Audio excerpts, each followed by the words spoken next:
Hi, guys, and welcome back to the That's Where I'm At podcast. Today I have Claudia. Claudia is a longtime Chicago resident, a doggy mom to lovable Jason. I love that your dog is named after a person. It's a person name. An avid gardener, a lover of nature, and making things with clay. She's certified in emotional freedom technique, is a holistic mindset and lifestyle coach, and a yoga practitioner for 30 years. She has been a keynote speaker for several in person women's events, host of the Healing Summit, featured on the Holistic Monitor podcast, and a keynote speaker at a few National Association conferences. So, welcome, Claudia. Laura, thanks so much for having me. I'm looking forward to our conversation today. Me too. I'm so glad that you're here because I think, well, tell me what you talk about, but I think what we had talked about was our relationship with food and things like that before. And I was like, yeah, that'll resonate with everyone. It'll resonate with me. If no one enjoys it, at least I will. And that's what's most important. We'll have a good time here. That's right. So tell me what you usually speak on when you're speaking. So, a couple of main topics, one of them being what you touched on, Yeah. food stress. That's a big one. Yeah. How we manage stress, particularly who I talk to are women. And a big thing for women is how do we manage our stress? How do we take care of ourselves? Hmm. And one of the things that you and I've talked about is part of my past and something that you and I connected on is the challenges that I had with eating. Yeah. And so I always bring that into conversations that I have in the talks that I offer because there's somebody listening who's got a similar struggle. And Yeah. I know it is a very common approach to managing stress. Right. It is, isn't it? Yeah. It seems like it's socially acceptable in a way. You can, I don't know, it's not like something you have to hide, right? Necessarily. Maybe that, I don't know if that's the reason why it's something we go to right away rather than like, some people may go to drugs or shopping or whatever, but I don't know. It seems like it's easy to do because we have to eat, right? Exactly. We have to eat. It's so accessible and it's a very common thing, kind of a like a common theme. You'll see it in movies where they'll say, like, okay, classic example, and Yes. you might identify with this is like there's a breakup and somebody goes and grabs a quart of ice cream and Yes. starts eating, Yes. right? It's a very common scene because it plays out in many people's lives. Yeah. Yeah. And so, tell me how you got interested in talking about that. Tell me about your life experience with that. So it's kind of how I ended up doing what I do, right? I mean, Mm-hmm. my own challenges with eating started when I was young. I Mm. was probably about 10 years old when I started to realize that if I feel bad and I eat, I feel better, Oh, yeah. right? And that was a connection that I made early on as a youngest child. So much going on in the house as a way to kind of manage my own struggles that I had Mm. as a kid and nobody around to really pay attention. Right. Food is a great companion. And Right. so that was my beginning. And that actually stayed with me through so many stages of my life, through high school, the challenges of adolescence. Right. Food was my go to. Right. College, challenges, managing, the different stage of that, food was my go to. Yeah. And then in my 20s, when I had moved to a new city and I didn't really know anybody, food was my friend. Right. Right. So food had been a constant companion for me in my life. And that kind of, for me, my part of my woman cycle was dieting, stress dieting, and then I go back to the eating. And then the Yeah. stress eating brought weight on, so I go back to the dieting. So it was this constant kind of Yeah. vicious cycle. Right. And when I was in about, I talked about I felt like I was lucky. I was in my mid-20s and I Yeah. had this sort of wake-up call that it's like, my dieting isn't working. Right. I need to do something else. Well, because dieting itself isn't something that is like a solution for anything, right? It's it seems like a temporary fix for a problem. And for me, I mean, I grew up around food and I mean, not food, obviously, but just that my mom was always on a diet, or there were certain foods you weren't allowed to eat. What was bad? What was good? Things like that, right? I don't know why we put labels on these things, right? That's what I was definitely taught. And so that I carried that over into my life and still working on it. We're looking for some mindset, always working on mindset changes, that's for sure. And that's the thing. It's like, so that culture that we Yeah. grow up in as children, we see adults in our life, the women that we, admire Yeah. or don't, but it's still, it's in our blood. Yes. Oh, women diet, it's a thing. I mean, I know for me, when I was Right. growing up, it's like magazines were all about dieting, all about weight, Yes. all Yes. that stuff. And so it was part of, as you said in the beginning, it's acceptable. It's what people do. Right. But what I came to within myself was this is an approach that doesn't work. I'm Right. still miserable. And that's what I was left with, was really dealing with my emotional state. Right. And when I started to deal with my emotional state, I realized, okay, for me, food and dieting, it's way bigger than that. It's a way bigger Right. conversation and story than that. Yeah.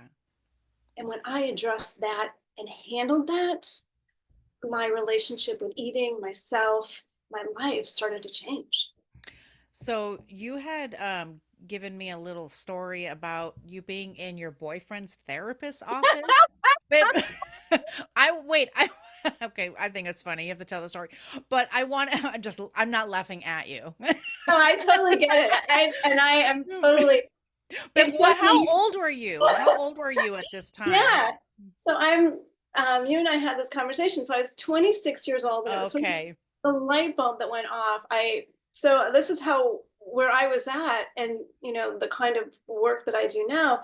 But when I was at in my own life was that I so didn't know myself. Yeah. 26 years old. I was with my boyfriend. He has a therapist. And he's like, you clearly are having issues. Why don't you go see my therapist? Okay. I'm glad you didn't get super offended by that. I could see where you couldn't be like, "What?" He was right. I was having issues. I was struggling. I Of mean, course. Yeah. right. So the guy says to me, the therapist says to me, so why are you here? What's the problem? And that's when I was like, well, Laura, I say to him, I'm like, I don't know how to make my parents happy and my boyfriend happy at the same time. Right. And he Right. looks at me, and I could see that there was something about that statement I made that was like really off. That Yeah. statement was off. But that's the world I was operating in, so separate from who I am, what I need. I'm trying to Yes. please him and them. Yes. Me? I'm not even in the equation. No. No. You're not worrying. Well, and I feel like, I mean, was that something that like all your life, that's kind of how you were, right? I mean, if there's chaos around you, you're not putting yourself first. No, right? I mean, to me, that was why food was such a Yeah. great companion, Right. because no one's, I mean, I know I'm not alone. And when you're hearing the story, I mean, I know there are many women who, Yes. and I'd say probably men too, who hear the story and think, oh my God, I had a childhood not that different from that, where adults are not paying attention. Yeah. Right. And so thankfully the food was readily available, Yes. and I was, smart enough. What could have been worse. I mean, Yeah. and it really worked for me. It pacified my anxiety, my Right. sadness, my loneliness, Right. and it helped me get through a really challenging time. And I, it made me think when you were saying it really was pacifying that and helping that way you were feeling.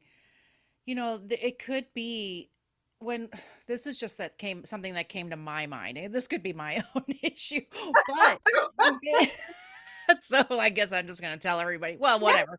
I spend all the time telling all my business on this podcast, so why not add this? Well, Yeah. okay, just think about it. Maybe I'm off, maybe I'm not. You tell me. when you go, if you're going on a diet, that means you're going to maybe deprive yourself of something that has helped you. And that could be like a trigger or almost like a sadness. I don't know. That's what came to my mind. If this had always pacified you and now you're going to deny yourself. So I could see why it was, maybe if it was hard to get to stop whatever, eating a certain way or whatever. Does that make any sense? Well, it does. And it actually, I mean, what you're saying really does make sense. So I've done a lot of work with myself on this and healed Yeah. much of that. And it's thankfully it's no longer it's not present in my life today. That is not how I manage my feelings. Yes. Um, but when I work with clients, I have them write a letter to food, like say goodbye to your best friend. Yes. It is your best friend. It's Wow. been your best friend. It's not Wow. just food. Yeah. Yeah. Right. It's such an emotional thing, right? Yes. Yeah. It's been that comforter. It's been all those things. Oh, wow. That's so interesting that you do that. Wow. Yeah. Yeah, because there is a deeper issue. I know for me there is. I'm kind of working on that with somebody because I'm like there's something going on here. I mean, it's been a lot of years. I'm 56. Of course, there's a lot of junk to go through.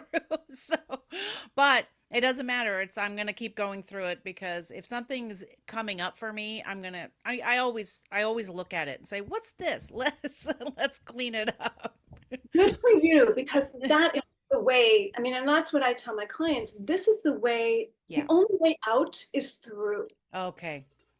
You cannot I love that. just, right? You can't, I've said this to before, is that you can't put a happy face. There's a line that says you can't put a happy face in an empty tank. If the Yes. tank is empty, you gotta look at it and go, hey, I guess I need gas. Yes. If Yes. we're feeling pain or misery, we gotta look at it. What's going on? Right. Not Right. pretend everything is fine. That's Right. not how we get better. I love that idea of the happy face on the gas tank because if you really envisioned your gas tank and you're like, I have this happy face sticker, I'll just put it on there. So now I feel better, right? And how many times have we done that? Even when we're encouraged to, well, just think happy thoughts or whatever, and it's like, okay, but my tank, like you say, is still empty, and there's something there that needs to be filled, and it's not getting filled with me thinking happy thoughts or sticking a sticker on it. No, and which is what leads me to, I'm not opposed to affirmations. They have their place, and I think that Yes. used in the right way, they work. Yes. But an affirmation over a feeling that is pain or misery, Yeah. and then people say affirmations don't work. Yeah. Right. Right. And so it really is, we have to heal what's coming up within us Right. and not pretend we don't feel that way. Because I grew up in a house that people would say, just put a smile on your face. Yes. Yes. I did that. I did that life.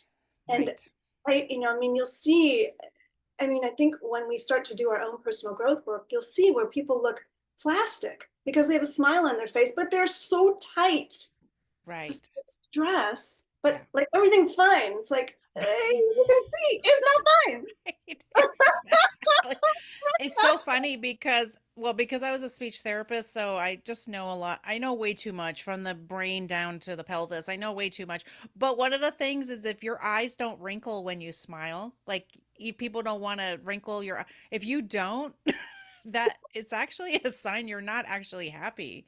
And it's like some sociopaths don't wrinkle their eyes when they smile. I, I just learned something new. I didn't know that. Okay. Yeah, you can have people that are like, you have to go on YouTube, but you just smile like this, and then this doesn't, like, your eyes don't wrinkle or they don't close up a little It bit. doesn't go all the way. It's Yes. not a true smile. Right. You're pretending. It's like, and that's really, it's kind of goes back to that put a smile on a happy tank.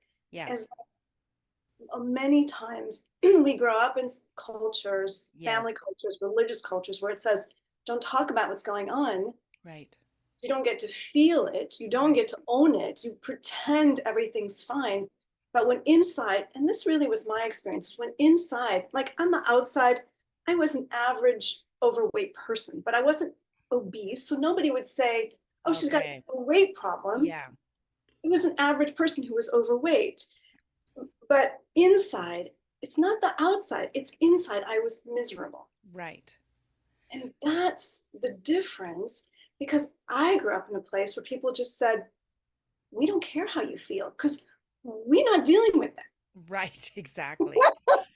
And so are you, and I don't know if you are because I don't know enough about what you do, so tell us, but are you working on the subconscious as well? Is that part of it? Because I know how important that's like the majority of what we're thinking, right? The Exactly. So, subconscious? right. So you mentioned in the beginning that I'm certified in EFT, which I Yes. am. So for those, if you're when you're listening to this, you're saying EFT, what is that? Right. So you've heard it as tapping, and EFT stands for emotional freedom technique. Okay. So we're freeing ourselves from the emotions that are trapped in our subconscious mind. And so when we don't deal with these ideas, long held beliefs, Yeah. patterns that play out in our lives, they keep repeating. It's kind of like, I don't know why, but I can't. I mean, food's one of them. It's like, Yeah. I don't know why I can't stop. I walk into my mother's house, I can't stop eating. Yeah.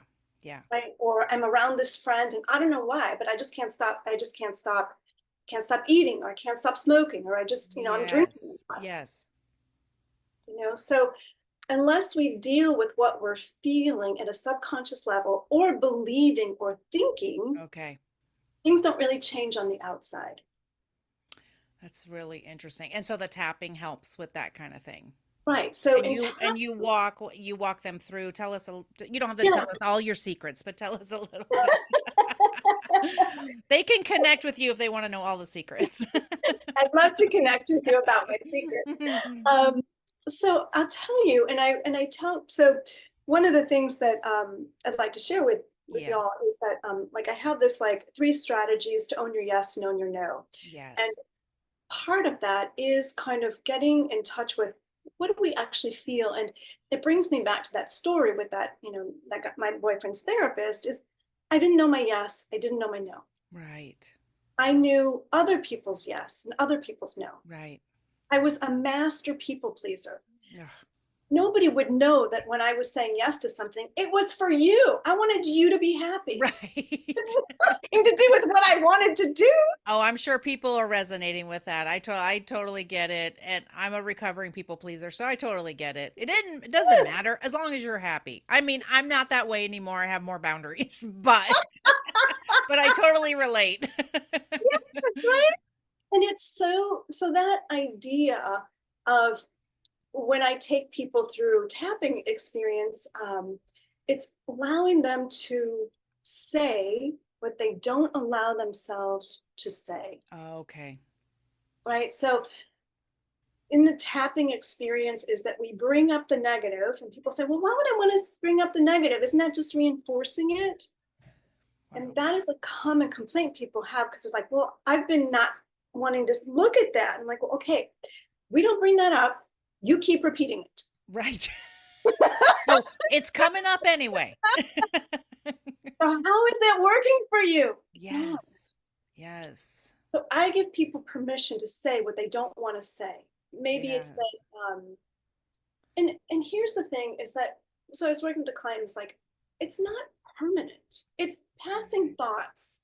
So it Yes. could be, oh God, I hate my husband. I just wish I Right. wasn't here. But she might actually, it's not that she doesn't want to be married, it's that in that time, in that place, I wish I wasn't here and I didn't have to deal with you because you're making my life Right. hard. Yes. But she doesn't really want to get divorced. I mean, overall, but in that moment, so she Right. doesn't want to own it, Right. but it gets pushed down. And then she feels more and more resentful. Yes. So it's giving my clients space, bring up that shit that you don't want anyone Right. hear or know about. Right. Well, because I remember being in that place when we brought our son home from college years ago, and he knows I talk about this. He's given me permission, and that one of the things was I said I hate the way he's making me feel. I hate him right now because he was on drugs and alcohol and ruining our family life. And that's how Oh, I felt, right? And sure. my husband was like, "You can't say stuff like that." And I was like, "The hell I can't. Yes, I can." But I didn't know what to do with that information other than I was so angry. And so I went to talk therapy And I've also done tapping, which I love because I love doing the negative things like you're saying, I hate this. And then tapping through it and getting rid of it because I told my holistic therapist that I was doing tapping with. I said, I have to tell you, some of those techniques where you do positive, like imagine you're on the beach and you're tapping through. I'm like, it's ruining the beach for me because I'm trying to, like, I'm in a bad mood or I'm having a terrible thought like I hate him or whatever, right? And then I'm supposed to think about the beach? No. I don't want to. I don't know that's how I was feeling. And so when I learned about that I could say the negative things to get it out of my body, I was like, okay, I'm doing this. This feels so much better. Yes, because you have free reign to say it. Yes. And, you know, just like your ex-husband said, you Mhm. know, don't say that. And how Right. many of us have been told, don't say that? Yes. Right. And, I mean, there's guilt, there's shame. Right. I shouldn't feel this way. He's my Right. son, or I shouldn't feel this way. It's my daughter, it's my mother, it's my mother-in-law. And it's like, Right.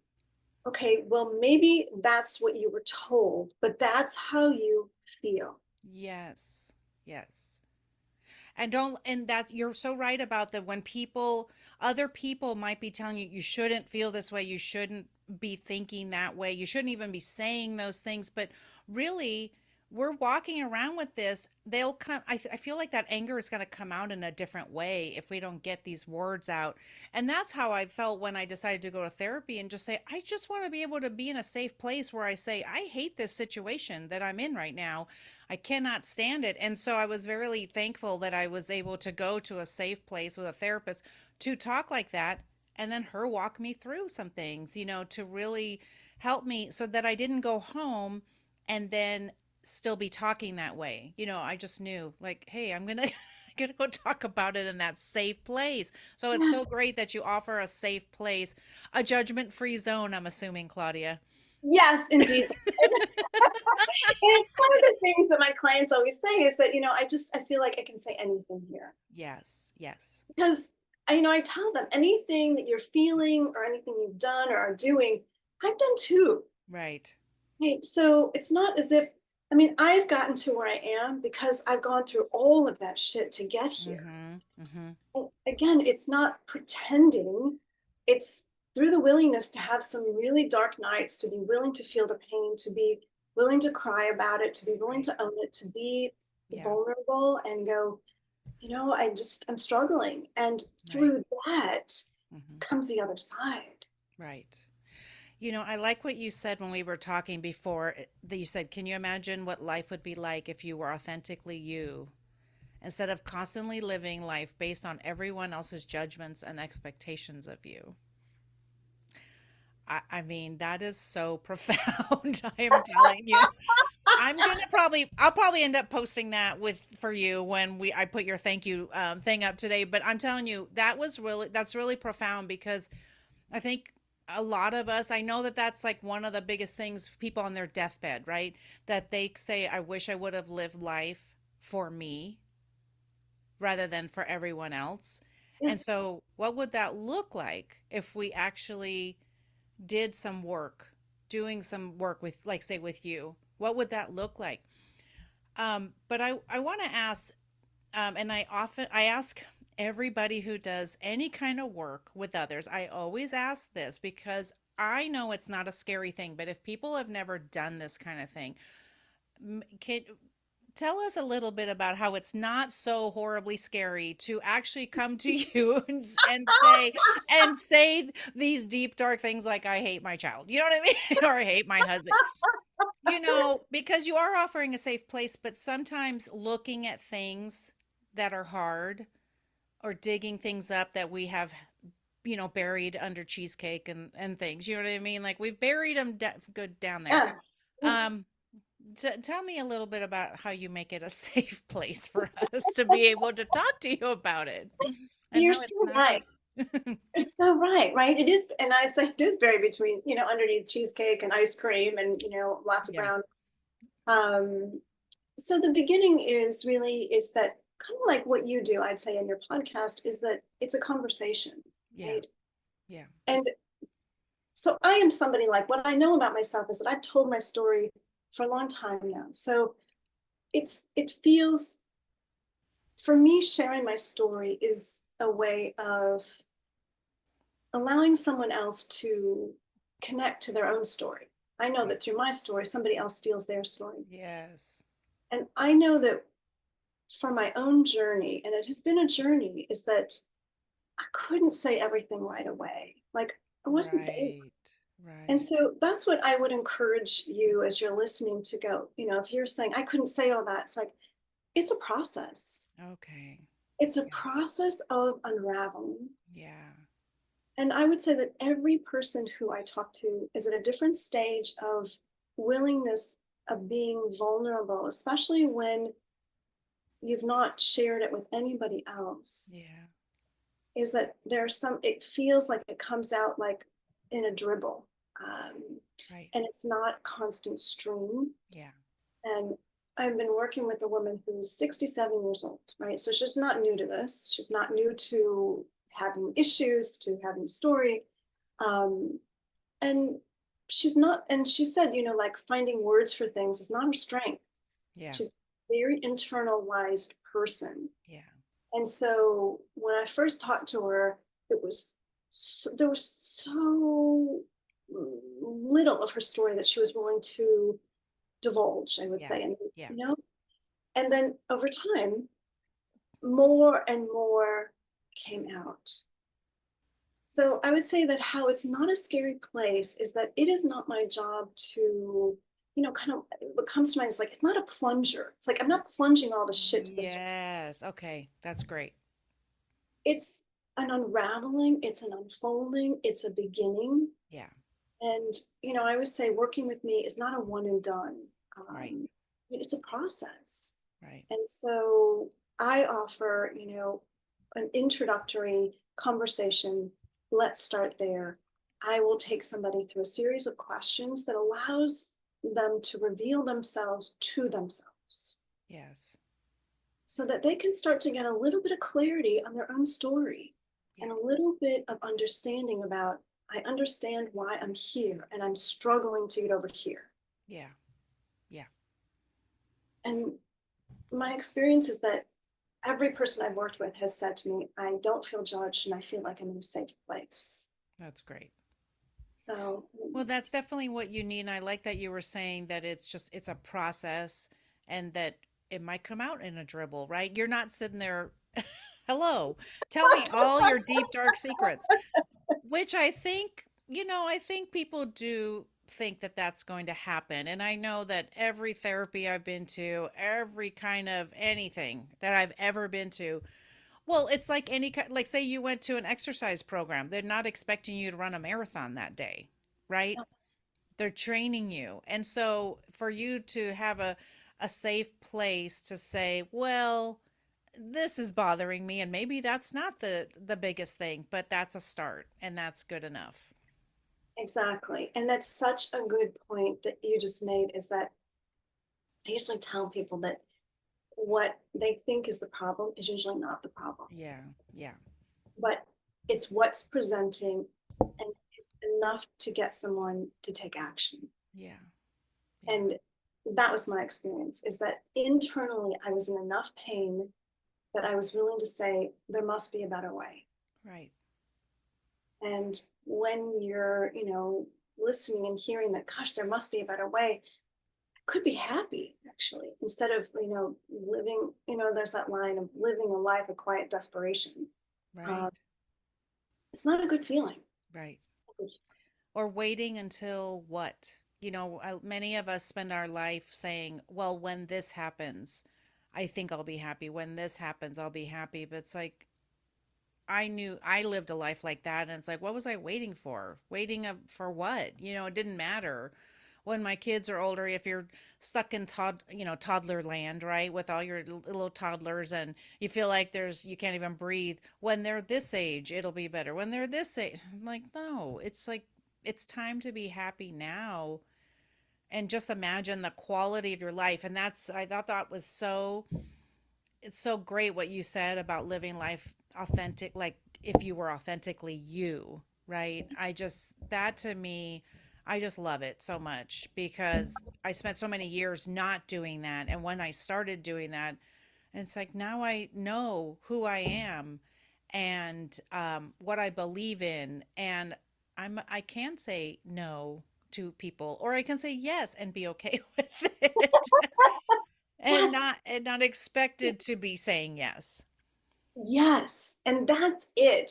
And it's giving yourself, ourselves, permission to say yes when we feel yes. Yeah, And our yes really is exuberant, like, yes, I want to do that. right, Or to really feel the no and go, I'm going to say yes anyway, because right, I right, don't want to deal with the repercussions.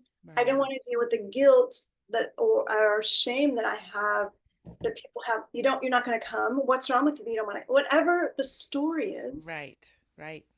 It's like, I really don't want to do that. And I'm going to say, no, I don't want to do that. Yes.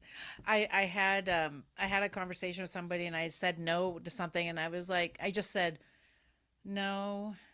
That was it. And I kind of had this look on my face like I because it was kind of a rude question. I don't want to say what it was here, but it was kind of a rude question. I just said no.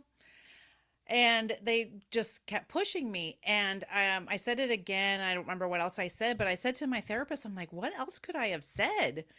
Because they were pushing me. And she said, you could have said, let's just leave it at that. It's no. And I was like, oh gosh, that's gold. Like I will be using that everywhere. Let's just leave it at that. It's no, or whatever. It's like, or, I'm coming at 6. Oh, I really want you there at 5. Well, I'm coming at 6. And, well, why? And that's the thing is people think that when we'll just call someone who maybe who's bullying you into an answer, you don't have to answer them even if they're saying why can't you do it, why can't you be there, why, those kind of, it's like we don't have to, we can say let's just leave it at that. That's what I'm doing. And if people think you're difficult, well, people think you're difficult. Exactly. And Too bad. true. And I think that's the thing is that people's so many times, and I know I did this as a, people pleaser. Yeah. You know, I wanted it's, managing somebody else's impression. Yes, yes, And the truth is, people are going to think what they're going to think. Even if yes. I did everything somebody wanted, they're still going to have issues with me. Right. I've said this for the I don't know how many years. What other people think of me is none of my business. This is what I know that that's hard, and the people pleaser inside of me screams at that, and then other time because I do every once in a while I'll be like, "What? Oh gosh, somebody didn't like something." But then I think I'm being authentically me, and the people usually who have a problem with you are people who benefited from you not having enough boundaries. And so those are the people that took advantage and the people who are going to fight you the most when you do start setting a boundary. So I just love that you are helping people get free from, all from everything, so that we can be our best and authentic self. I just love that. I just love that. Well, I'm so glad because it has been so freeing in my life. Yeah. And it's so really heartwarming. And to see my clients start to shift and change and be who they really want to be instead Yeah. of who they thought they should be. Right. Exactly. That's beautiful. Well, I was going to ask you if there's anything that you wanted to leave us with. I kind of gave your whole can you imagine what life would look like thing away, but I liked it too much, so I had to say it. Is there anything you would like to leave us with before we say goodbye today? Well, I would love for each of you who's listening to really ask yourself, what would my life be like if I was authentically me and not living to please others and Yes. living my Yes. life based on guilt and obligation and letting go of the exhaustion and overwhelm at trying to please Yeah. others. Yeah. And I'd really love to like offer a gift and what the gift is an opportunity to put into practice 3 strategies that I've created Okay. so you can really own your yes that we were talking about and own your no. I love that. So I hope that you will take advantage of it and practice it, because that's how things change, is by putting it into practice. And Yes. these are things that I have used, continue to use, share with clients, because it makes a difference. And what Yes. I know is that our current thinking got us to where we are. Yes. And if we're not excited about where we are, then we need a bit of an upgrade. Yes, I love that. And we'll put all that information in the show notes because I really think people should connect with you if any of this resonated with them. So, Claudia, thank you so much for being here and sharing your expertise and your stories with us. I really appreciate you being so honest and helping us because I know it's going to resonate with a lot of people. I really appreciate it. Oh, Laura, thank you so much. This is a fabulous conversation. I love the show that you're offering people. I'm And so glad. Thank you. I always love it when people say that. It's so sweet. Well, because I the same way you are, right? You're working with people, but it's nice to be told that that it's making a difference or whatever. You want the good feedback, right? We want that. we do. We We're here for a reason, and we want to be celebrated. So I celebrate you Thank you. wholeheartedly. I appreciate that. Okay. So, guys, if anything resonated with you today, will you please go to social media and leave a comment? Also, leave a review on Apple Review and on Apple Podcasts and Spotify. And that way you can let Podcast Land know that you like the content we are talking about. So, thanks again, Claudia. And we'll have all her information in the show notes so you guys can connect with her. Please take advantage of the things that she's offering to you because I think it's going to make a difference in your life. Thanks again, Claudia. Thank you. Welcome. Thank you, Laura. All right. Bye bye.